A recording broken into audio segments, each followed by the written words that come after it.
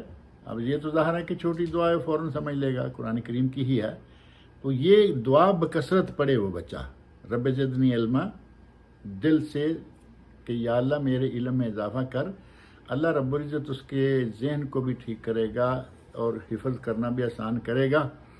اور میں کوئی ڈاکٹر یا حکیم تو نہیں ہوں، لیکن عموماً یہ ہے کہ علماء کرام اور طالب علم جو سمجھدار اور بڑے ہیں اور وہ پڑھنا لکھنا محنت کرتے ہیں، تو اس ایسے موقعوں پر وہ روغنی چیزیں جو ہیں جیسے بادام ہے، کاجو ہے اور پستہ ہے، اس طرح کی چیزیں استعمال کرتے ہیں. اور آج ہمارے یہاں ملکوں میں تو شاید اتنا آسان نہیں ہے، لیکن ہمارے پاکستان انڈیا میں لوگ باغ دوڑ بھی کرتے ہیں، وہ گھی بھی استعمال کر لیں ان چیزوں میں، تو یہ چیزیں دماغ کے لیے انشاءاللہ مقوی دماغ ہوں گی. جزاک اللہ خیر. یہ خضر عباس صاحب کوئی اور سوال کرنا چاہتے ہیں، ان کو انمیوٹ کرتے ہیں.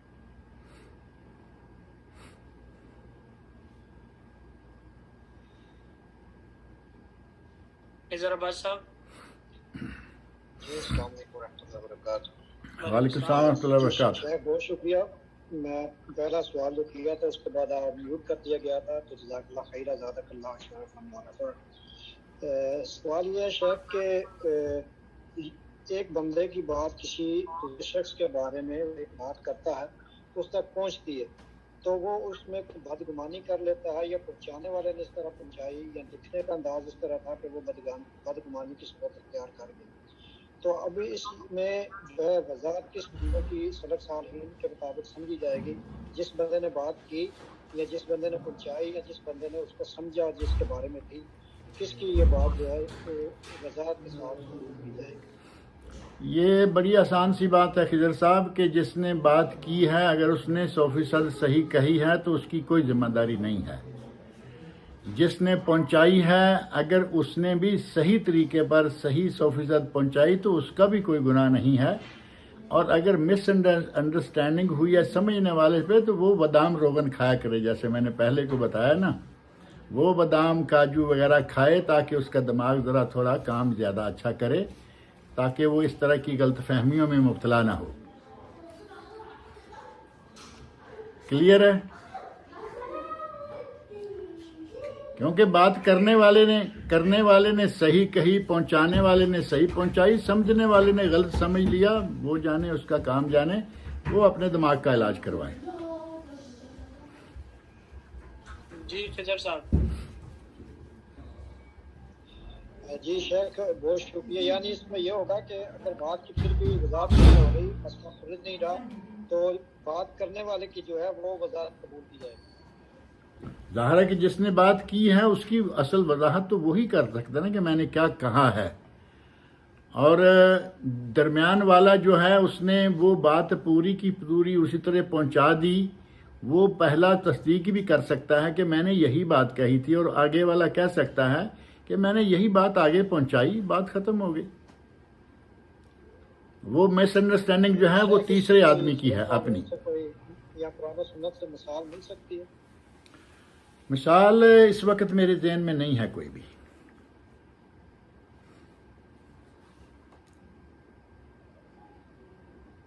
ٹھیک ہے. یہ آصف آوان صاحب انمیوٹ کرنے کی ریکویسٹ کر رہے ہیں، تو آپ کو انمیوٹ کی ریکویسٹ بھیج دی گئی ہے، آپ انمیوٹ کر سکتے ہیں. السلام علیکم ورحمۃ اللہ وبرکاتہ. وعلیکم السلام ورحمۃ اللہ وبرکاتہ.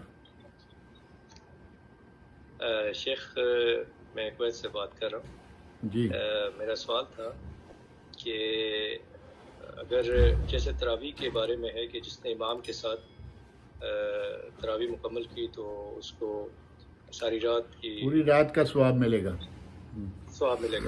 تو اگر گھر میں بچے حافظ ہوں تو گھر کے اندر اگر اہتمام کیا جائے تراویح کے لیے تو اس کے بارے میں بھی وہی حکم ہوگا یا اور یہ کیا جا سکتا ہے؟ شکریہ، جزاک اللہ خیر۔ آصف صاحب، جہاں تک تعلق ہے نا نماز تراویح کے باجماعت ادا کرنے کا، تو بچے الحمدللہ آج کل گھروں میں بہت ہیں، اللہ تعالیٰ کا بڑا احسان ہے، قرآن کریم کے حافظ بچے بہت گھروں میں ہیں۔ اگر ہر آدمی اپنے ہی گھر میں یہ تراویح کا اہتمام کرنا شروع کر دے گا تو پھر نظام جماعت جو ہے وہ معطل ہو جائے گا۔ کوشش یہ کرنی چاہیے کہ مسجد میں جائیں اور مسجد میں نماز پڑھیں، اور مسجد میں امام کے ساتھ جو امام راتب ہے، یہاں امام سے مراد وہ ہوتا ہے، ایک آدمی آ کے دوسری جماعت کراتا ہے، وہ امام تو شمار نہیں ہوگا۔ اگر جماعت اس نے کرائی ہے، وہ امام شمار وہی ہوگا جو پوری نماز پڑھانے والا ہے اور 5 وقتہ نمازی ہے، اور جو تراویح کے لیے مختصر کیا گیا وہ بھی ہے۔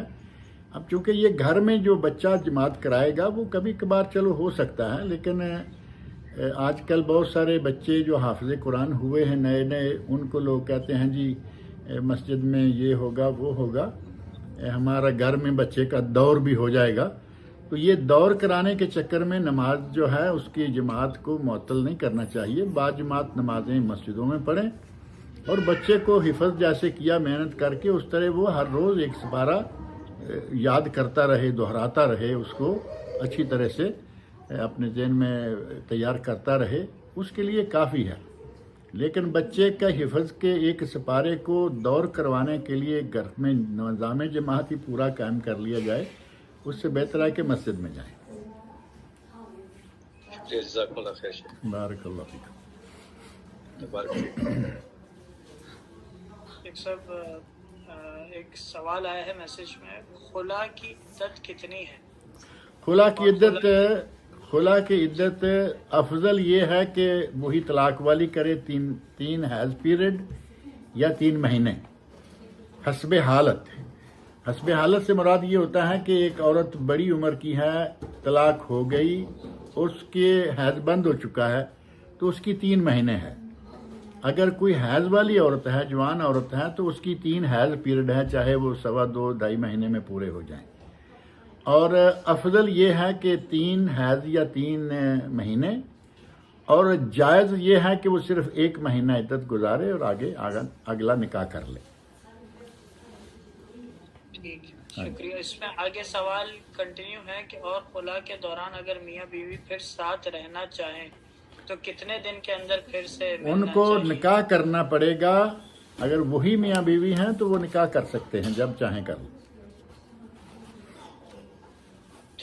یہاں میں ایک بات عرض کر دوں گا کہ جو 1 مہینے کے اندر میاں بیوی راضی ہو گئے ہیں، بڑی اچھی بات ہے، لیکن اس بیوی کو ہوش سے کام لینا چاہیے کہ معمولی سی بات پہ اٹھ کے خلا طلب کر لیا اور خلا کی ڈگری حاصل کر لی اور 1 مہینے کے اندر واپس جانا چاہ رہی ہے، اس کا مطلب یہ ہے کہ خلا طلب کرنے میں اس نے جلد بازی سے کام لیا، جبکہ نبی صلی اللہ علیہ وسلم نے منع فرمایا ہے کہ عورت کو بلا عذر، بلا وجہ، بلا شرعی عذر کے طلاق طلب نہیں کرنی چاہیے۔ اب اگر طلاق طلب کرنے میں جلد بازی کی، اب واپسی کی جلد بازی تو بنتی ہے کہ فوراً پھر رضامندی ہو گئی۔ بہرحال یہ جب چاہیں نکاح کر سکتے ہیں۔ صحیح۔ ایک صاحب کوئی وائیو 1902 انمیوٹ کی ریکویسٹ کی ہے انہوں نے، تو آپ کو انمیوٹ کی ریکویسٹ سینڈ کی جا رہی ہے، آپ اس کو ایکسیپٹ کر لیں۔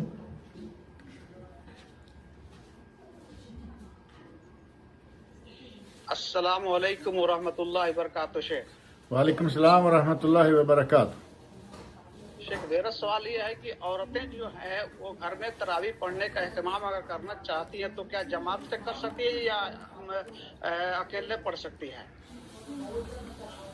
پہلی بات یہ ہے کہ جو میں نے پہلے بھی ذکر کیا ہے، عورتوں کو گھر میں نماز پڑھنے کی بجائے تراویح خاص طور پر جماعت سے پڑھ لیا کریں، کیونکہ تراویح میں جتنا قرآن پڑھا جاتا ہے ہزارے کے گھر میں تو وہ نہیں پڑھا جاتا، ایک بات۔ دوسرا یہ کہ بڑی جماعت ہوگی، اس میں شرکت ہو جائے گی، عورتوں کا تراویح میں جانا کوئی منع نہیں ہے۔ دوسرا یہ کہ اگر وہ گھر میں ہی اہتمام کر لیتی ہیں، لیکن اپنے گھر کی عورتیں ہیں، یا یہ کہہ لیں کہ بوقت ضرورت اپنے ساتھ والے گھر کو بھی شامل کر لیتی ہیں، تو کوئی بات نہیں ہے۔ اس میں وہ باجماعت ہی پڑھیں تو بہتر ہے، کیونکہ اکیلے اکیلے پڑھنے سے عورت باجماعت پڑھ لے۔ تراویح کی جماعت کرانا جائز ہے، ثابت ہے، اور عورتیں مسجد میں جا کے پڑھیں بہتر ہوگا، لیکن اگر گھر میں پڑھتی ہیں تو بھی وہ باجماعت پڑھیں بہتر ہوگا۔ اس حوالے سے میں کہہ رہا ہوں کہ عورت کی نماز جو ہے، فرض نماز بھی گھر میں افضل ہے۔ جب فرض نماز گھر میں افضل ہے تو غیر فرض بھی ظاہر ہے کہ افضل ہی ہوگی، لیکن کچھ چیزیں ایسی ہیں، مثلا مسجد میں درس ہوگا، درس میں شرکت ہو جائے گی، وہ گھر میں درس نہیں ملے گا۔ جیسے جمعہ کا معاملہ بھی ہے، عورتوں کے لیے جمعہ فرض نہیں ہے، لیکن اگر مسجد میں جا کے پڑھتی ہیں تو جمعہ کا خطبہ ہے، درس ہوگا، واز سنیں گی، کچھ نہ کچھ علم حاصل ہوتا ہے، ایمان تازہ ہوتا ہے۔ اسی طرح یہ تراویح کا معاملہ ہے، گھر میں پڑھیں کوئی حرج نہیں، باجماعت بھی پڑھ لیں تو بھی حرج نہیں، لیکن اگر کہیں قریب میں جماعت ہوتی ہے اور درس وغیرہ بھی ہوتا ہے تو انہیں وہاں جانا چاہیے۔ جی اور جزاکم اللہ خیر۔ بارک اللہ فیک، اہلا وسہلا۔ جزاک اللہ خیر شیخ صاحب، سوال آیا ہے تراویح کے لیے 12 رکعت پڑھ سکتے ہیں یا 20 رکعت پڑھنا ضروری ہے؟ یہ 12 کی تراویح انہوں نے کہاں سے اب نکال لی ہے، کیونکہ آج تک تو 11 سنتے آ رہے ہیں، یا تراویح 11 کہیں یا 20 کہیں، 12 چھوڑ دیں۔ 12 تو انہوں نے کہا تھا کہ 12 سال کے بعد تو اللہ روڑی کی بھی سن لیتا ہے، 12 سال کے بعد کسی کی ڈوبی ہوئی کشتی کسی نے ترا دی تھی، یہ تو ان کے مزعومات میں سے یہ بات آتی ہے۔ بہرحال 11 تراویح سنت رسول ہے، 11 تراویح سنت رسول ہے، نبی صلی اللہ علیہ وسلم نے 11 سے زیادہ نہیں پڑھی، لیکن اگر کوئی 11 سے آگے جاتا ہے، زیادہ پڑھنا چاہتا ہے، تو مختلف موقعوں پر 11 سے لے کے 49، ایک کم 50، مختلف ادوار میں مختلف زمانوں میں 11 سے لے کر 49 رکعت تک تراویح پڑھی گئی ہے۔ کبھی کسی نے کہا کہ لمبا کھڑے ہونے کی بجائے تھوڑا تھوڑا اٹھتے بیٹھتے رہیں گے، آسانی رہے گی۔ کسی نے کہا کہ نہیں، ایک رکعت مکمل کریں گے، زیادہ قرآن اسی میں پڑھیں گے، لمبے قیام کا ہمیں فائدہ ہوگا۔ اور مختلف اوقات میں یہ رہا، نبی اکرم صلی اللہ علیہ وسلم ساری مصلحتوں کو زیادہ جاننے والے تھے، لیکن اس کے باوجود آپ نے جو 3 دن جماعت کرائی وہ 11 رکعت تھی۔ سنت وہ ہے۔ اب اگر کہیں زیادہ ہوتی ہے، ابھی مثال کے طور پر حرمین شریفین ہیں، حرمین شریفین میں زیادہ ہونا اور ہماری مسجد میں زیادہ ہونا کیا برابر ہوگا؟ حرمین کا ایک مقام ہے، اس مقام کی بنیاد پر وہاں آپ پڑھ لیجئے 20، ان کے ساتھ رہیے، 20 مکمل کیجئے۔ لیکن ہماری مسجدوں میں آپ دیکھتے ہیں کہ سعودی عرب کی تمام مسجدوں میں جو سرکاری ہیں، یہ ذہن میں رہے، جو کمپنیوں کے اندر اپنی اپنی مسجدیں ہیں، کوئی پاکستانی کی کمپنی ہے، کوئی انڈین کی کمپنی ہے، کوئی بنگالی کی کمپنی ہے، وہ اپنی مسجدوں میں جتنی چاہیں پڑھیں، وہ ان کی مرضی۔ لیکن شہروں میں لاکھوں کی تعداد ہے مسجدوں کی، اور لاکھوں کی تعداد مسجدوں کی سعودیہ میں، اور پھر چلیے آگے پورے خلیج کے 6 ملکوں میں لکھوں کہا مساجد ہیں، لیکن سب میں 11 رکعت ہوتی ہے، حرمین شریفین میں 20 ہوتی ہے۔ تو یہ 20 والی بات جو ہے نا، وہ حرمین شریفین کے ساتھ جچتی ہے، جبکہ حرمین کے علماء، سعودی عرب کے علماء، ان سب کا فتویٰ یہ ہے کہ سنت 11 رکعت ہے، سنت 11 رکعت ہے۔ نبی صلی اللہ علیہ وسلم نے 11 پڑھی، شیخ ابن باز، شیخ ابن عثیمین، شیخ فوزان، بڑے بڑے علماء ہیں، وہ یہی کہتے رہے ہیں اور کہتے گئے ہیں۔ لہذا 11 رکعتوں پر اکتفا کرنا، اور اس کو دل سے کچھ ایسا سمجھتے ہیں نا، بعض آدمی پڑھ تو لیتے ہیں لیکن دل میں تکلیف محسوس کرتے ہیں، نہیں، یہی سنت رسول ہے، اس پہ عمل کریں۔ زیادہ پڑھنا چاہتا ہے تو 49 پڑھیں، آپ جانیں، آپ کی مرضی، لیکن 12 کہیں نہیں ہوتی۔ جزاک اللہ خیر۔ بارک اللہ۔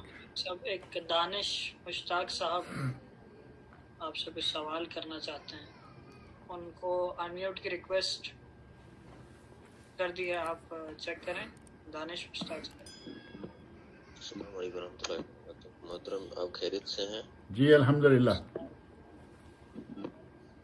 محترم میرا ایک سوال ہے کہ جو سود کھاتے ہیں، جو ربا ہے کھاتے ہیں، تو ان کی نماز آ سکتی ہے؟ کیا ہو سکتا ہے؟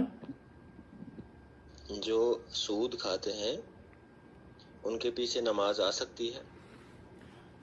اگر کہیں کوئی امام مقرر ہے گورنمنٹ کی طرف سے یا جماعت کی طرف سے، اور آپ وہاں کے نمازی ہیں صرف، اور آپ کو یہ پتہ چل گیا ہے اپنے طور پر کہ یہ سود کھاتا ہے، تو اس کے پیچھے آپ اکیلے نماز چھوڑنے کی بجائے سارے لوگوں کو بچائیں اس امام سے. اور وہ پھر امام ہی کیا ہے جو سود کھاتا ہے؟ جماعت کی کمیٹی سے کہیں کہ یہ سود کھاتا ہے اور میرے سامنے اس کا اکاؤنٹ موجود ہے، بتائے، یہ ثابت کرے کہ میں نہیں کھاتا. آپ دوسروں کو بھی بچائیں اس سود خور سے اور اسے مسجد سے نکلوائیں. پہلی بات. اگر آپ نکلوا نہیں سکتے اور آپ دل سے برا بھی سمجھتے ہیں تو آپ اس کے پیچھے نماز پڑھ لیں، آپ کی نماز ہو جائے گی. اور اگر آپ کے باقی کچھ نمازیوں کو بھی پتا ہے کہ یہ آدمی سود کھاتا ہے، یہ گناہ کرتا ہے، لیکن ہم کیا کریں، کمیٹی نے بنایا، کمیٹی کے لوگ بڑے ہیں، ہم اس کو ہٹا بھی نہیں سکتے، آپ سب کی نماز ہو جائے گی، اس امام کی نماز نہیں ہوگی. اب یہ بھی دیکھ لیں کہ اس امام کی نماز نہیں ہوگی. نبی اکرم صلی اللہ علیہ وسلم نے فرمایا کہ جو آدمی والامام، وہ امام وہم لہو کارہون، جس کے مقتدی اس کو برا سمجھیں، اس امام کی نماز نہیں ہوتی. تو یہ نبی صلی اللہ علیہ وسلم کا ارشاد ہے کہ اس کی نماز نہیں ہوتی، آپ کی ہو جائے گی. اگر آپ کے بس میں ہے تو اس کو ہٹائیے، اور بس میں ہے نہیں ہے تو پھر نماز پڑھیے، آپ کی نماز انشاءاللہ ہو جائے گی. وہ کبیرہ گناہ ہے، اس میں کوئی شک نہیں، لیکن آپ کے ہٹانے کی حیثیت میں آپ نہیں ہیں کہ آپ اسے ہٹا پائیں، تو پھر آپ نماز پڑھ لیا کیجئے. آپ کراہت کے ساتھ نماز پڑھیں گے، امام کی نماز نہیں ہوگی. جی اگر انہوں نے مطلب کہ اپنی جگہ توبہ کر لی ہوگی، اگر اس نے اپنی جگہ توبہ کر لی ہے تو الحمدللہ بات ختم ہوگی. مگر ہمیں کیسے پتہ چلے گا؟ اب پھر آپ اس کو یہ کیوں کہہ رہے ہیں کہ سود کھاتا ہے، جبکہ وہ کہہ رہے ہیں کہ اس نے توبہ کر لی ہوگی؟ نہیں، مثال کے طور پر ہمیں اگر پتہ ہے کہ وہ سود خور ہے، کنفرم ہے، تو اس کے بعد اسے جو ہے نفرت کریں گے. ٹھیک ہے. اگر اس نے توبہ کی ہوگی تو کیا وہ لوگوں کے سامنے بھی کہہ سکتا ہے کہ میں نے توبہ کر لی ہے؟ اب اسے کہنا چاہیے، کہہ سکتا نہیں، اسے کہنا چاہیے. امام مسجد ہے، لوگ اس سے نفرت کر رہے ہیں، اس کی وجہ سے نماز پیچھے پڑھنے کو گوارا نہیں کر رہے، اسے کہنا چاہیے کہ بھائی میں نے غلطی سے کچھ عرصہ کھایا، لیکن میں نے توبہ کر لی ہے، میں اب نہیں کھاتا. آپ لوگ اسے یہ بتائیں کہ وہ یہ کام کر لے، تاکہ ایسا نہ ہو کہ وہ توبہ طائب ہو چکا ہو اور آپ اس کے باوجود اس سے نفرت کرتے رہیں. اسے واضح کرنا چاہیے، یا کسی دوست ایک سے بات کرے، وہ لوگوں میں یہ بات جو ہے وہ عام کر دے، تاکہ بلا وجہ آپ لوگ اس سے بدگمان نہ رہیں اور بلا وجہ آپ اس سے نفرت نہ کرتے رہیں، اور وہ اللہ کے سامنے سرخرو ہو چکا ہو تو یہ آپ کے لیے بھی اچھا نہیں ہے. آپ کو یہ اس سے پوچھ کے تحقیق بھی کر لینی چاہیے کہ حضرت آپ ابھی تک کھاتے ہیں یا چھوڑ دیا. اگر وہ کہتے ہیں کھاتے ہیں تو پھر آپ اپنا حساب کر لیجئے، وہ کہتے ہیں چھوڑ دیا تو پھر اپنی بدگمانی نکالیے، تاکہ آپ بلا وجہ گناہگار نہ ہوں. جزاک اللہ. بارک اللہ فیک. جزاک اللہ خیر. شیخ صاحب ایک سوال آیا ہے کہ مسجد سے بالکل غیر مسلک ہال میں اسپیکر سے اگر آواز پہنچائی جا رہی ہو تو کیا خواتین کی جماعت وہاں کرنا درست ہے؟ نہیں ہوتی. مسجد سے غیر منسلک ہے، متصل نہیں ہے. اور مسجد حرمین شریفین کی آواز آپ کو معلوم ہے کہاں تک جاتی ہے؟ آدھے مکہ میں آواز جا رہی ہوتی ہے، دور دور تک. اور اسی طرح آج کل جو مسجدیں ہیں اسپیکر لگے ہوئے ہیں، پورے محلے میں تو کم از کم جاتی ہے نا.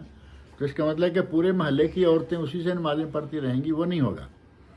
صفوں کا اتصال ہونا ضروری ہے. یہ صف ہے، یہ صف ہے، یہ صف ہے، یہ صف ہے. درمیان میں صرف دیوار آ جائے کوئی بات نہیں. دیوار آ گئی، آگے سڑک شروع ہو گئی، پھر صف چلتی رہے، چاہے آدھے محلے تک چلی جائے، کوئی بات نہیں. لیکن اگر اتصال صف نہیں ہے صف آپس میں ملی ہوئی نہیں، درمیان میں بہت لمبی چوڑی جگہ خالی ہے اور آگے ایک گھر ہے جہاں آواز جا رہی ہے، تو وہاں جماعت کے ساتھ نماز پڑھنا صحیح نہیں ہوگا۔ جزاک اللہ خیر۔ شیخ صاحب، زکوٰۃ کے حوالے سے سوال ہے کہ بچی کے نام پہ 3 تولہ سونا رکھا ہوا ہے اور بچے کے نام سے 3 تولے اور میرے استعمال میں 2 تولے سونا ہے۔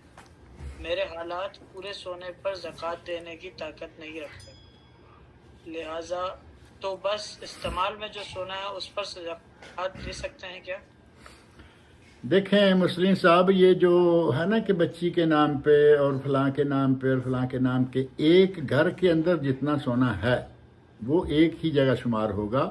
وہ چاہے کسی کی 2-4 بچیاں ہیں، ہر بچی کے نام 7 تولے کر لے، گھر میں سونے کا ڈھیر لگا ہوا ہے اور زکوٰۃ دیتے نہیں، یہ اللہ کے ساتھ، ہم بندوں کے ساتھ تو کرتے سنتے ہیں، اللہ کے ساتھ ایسا نہ کریں، اس کے ساتھ کوئی چیٹنگ نہیں کر سکتا۔ بچی کا سونا 7 تولے ہے، جب اس کو دے کے اس کے گھر بھیج دیں گے تب آپ کی زکوٰۃ رک جائے گی۔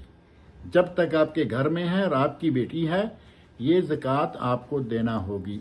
اب اس کی ابھی عمر 4 سال ہے، آپ نے آج سے رکھ دیا، 6 سال ہے رکھ دیا، کتنے سال شادی کو باقی ہیں، آپ ان کی زکوٰۃ دیا کیجئے۔ موت حیات اللہ کے ہاتھ میں، کوئی نہیں پتہ جانتا کہ کس کو کب موت آ جانی ہے۔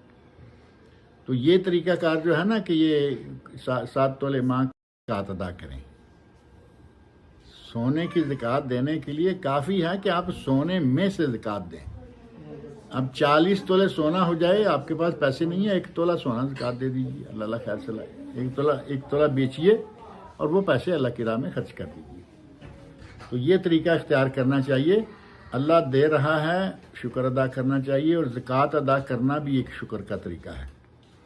اور ہمارا تو جی نہیں چاہتا نا کہ جیب سے کچھ جائے، سونے کی حالت میں نہیں جی چاہتا، پیسے کی حالت میں نہیں جی چاہتا، لیکن زکوٰۃ کا لفظ جو ہے نا، جیسے رمضان کا لفظ ہے گناہ مٹانا، زکوٰۃ کا معنی ہے پاک کرنا اور بڑھانا اور پاک کرنا۔ ہم دیکھتے ہیں کہ سونا کم ہو رہا ہے یا پیسہ کم ہو رہا ہے، لیکن اصلاً اللہ کے یہاں وہ بڑھ رہا ہوتا ہے، اس میں برکت آ رہی ہوتی ہے۔ اور بے برکتی پیسے میں ہو جائے، زکوٰۃ نہ دینے کی وجہ سے چور اٹھا کے لے جائیں، بچہ بیمار ہو گیا، فلاں بیمار ہو گیا، فلاں بیمار ہو گیا، ایسے پیسے نکل جائیں گے، ہمیں پتہ بھی نہیں چلے گا، یہ ہے بے برکتی۔ اور برکت یہ ہے کہ آپ کو اللہ تعالیٰ اس قسم کی مشکلات سے محفوظ رکھے گا، پیسہ خرچ ہی نہیں ہوگا، اور جتنا ہے وہ رہے گا، اس میں برکتیں بڑھیں گی اور پیسہ بھی بڑھے گا۔ لہذا ہیلے بہانے سے زکوٰۃ کو روکنا نہیں چاہیے، زکوٰۃ ادا کرنی چاہیے۔ جزاک اللہ خیر۔ شیخ صاحب ایک سوال آیا ہے، میری ایک دکان ہے اور وہ رینٹ پہ دی ہوئی ہے۔ آج مجھے لگتا ہے کہ آپ کے پاس گھڑی نہیں ہے۔ نہیں، گھڑی تو ہے شیخ صاحب، 10 بج چکے ہیں۔ اچھا، دو سوال اور ہیں، ایک میسج آیا ہوا ہے اور ایک صاحب نے انمیوٹ رکھا ہے۔ تو وہ یہ کہہ رہے ہیں کہ میری ایک دکان ہے اور وہ رینٹ پہ دی ہوئی ہے، کیا اس پہ زکوٰۃ واجب ہے؟ اس کے رینٹ پر واجب ہے، اس کے رینٹ پر واجب، سال میں جتنا رینٹ آتا ہے اس پہ واجب ہے۔ اور رینٹ اگر خرچ ہو جاتا ہے، تنخواہ بچ جاتی ہے، اس پہ زکوٰۃ وہ ہر شکل میں آ ہی جائے گا۔ رینٹ کا پیسہ گھر میں آ گیا، سونا جمع کریں، چاندی جمع کریں، جو رینٹ آ رہا ہے وہ جمع کریں، جو تنخواہ آ رہی ہے وہ جمع کریں، اور جو کسی سے قرضہ لینا ہے وہ جمع کریں، اور یہ ساری چیزیں جمع کریں۔ کوئی فلیٹ ہے اسی طرح انویسٹمنٹ کے طور پر لیا ہوا، پلاٹ ہے انویسٹمنٹ کے طور پر لیا ہوا، ان سب کی قیمتیں جمع کریں اور 2.5% زکوٰۃ نکال دیں۔ اور اگر کہیں کہ جو زکوٰۃ جو رینٹ آتا ہے وہ ہم کھا جاتے ہیں، ٹھیک ہے، وہ آپ کھا جاتے ہیں تو اتنا تنخواہ میں سے بچ جاتا ہے۔ ہاں جی، صحیح۔ رمضان المبارک میں عموماً لوگ زکوٰۃ نکالتے ہیں۔ رمضان المبارک میں جو کچھ پائی پیسہ ہے سب پہ زکوٰۃ نکالیں، اللہ تعالیٰ کی برکتیں حاصل ہوں گی انشاءاللہ۔ شیخ صاحب یہ ایک آخری سوال، ایک صاحب نے پوچھا ہے کہ کیا بدعتی کے پیچھے نماز پڑھی جا سکتی ہے؟ بدعتی کے پیچھے نماز پڑھ لیں، کوئی بات نہیں ہے. صلی و علیہ بدعتہ، ایک امام ابن سیرین رحمۃ اللہ علیہ تابعی ہیں، اور یہ جو بڑے مشہور تعبیر رویا والے ہیں نا، خوابوں کی تعبیریں بیان کرنے والے مشہور امام ابن سیرین، انہی کا غالباً یہ قول ہے صلی و علیہ بدعتہ، آپ اس کے پیچھے نماز پڑھ لیں اور اس کی بدعتوں کا وبال اس پر جائے گا. البتہ مشرک کے پیچھے نماز نہیں پڑھنی چاہیے، کیونکہ مشرک کا تو اپنا عمل قبول نہیں ہوتا، اور کسی کی نمازیں کیا قبول ہوں گی. جزاک اللہ خیر شیخ صاحب. گھڑی کو دیکھنا نہیں چاہ رہا تھا میں، لیکن آپ نے دکھلا بھی. چلیے، تاکہ آئندہ کے لیے بھی رابطہ قائم رکھا جا سکے. انشاءاللہ. جزاک اللہ خیر شیخ صاحب. بارک اللہ دعاؤں فیک. میں خصوصی طور پہ یاد آپ رکھیے. بھی دعا میں یاد رکھیے، رمضان کا مہینہ ہے، اللہ تعالی ہم سب کو رمضان تک پہنچائے، رمضان میں نیک عمل کرنے کی توفیق عطا فرمائے.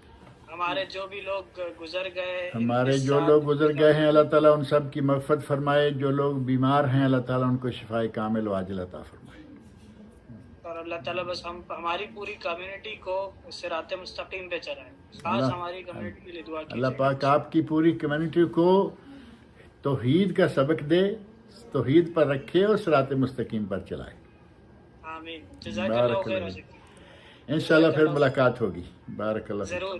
فی امان اللہ. السلام علیکم. اوکے. السلام علیکم ورحمۃ اللہ. وعلیکم السلام ورحمۃ اللہ وبرکاتہ.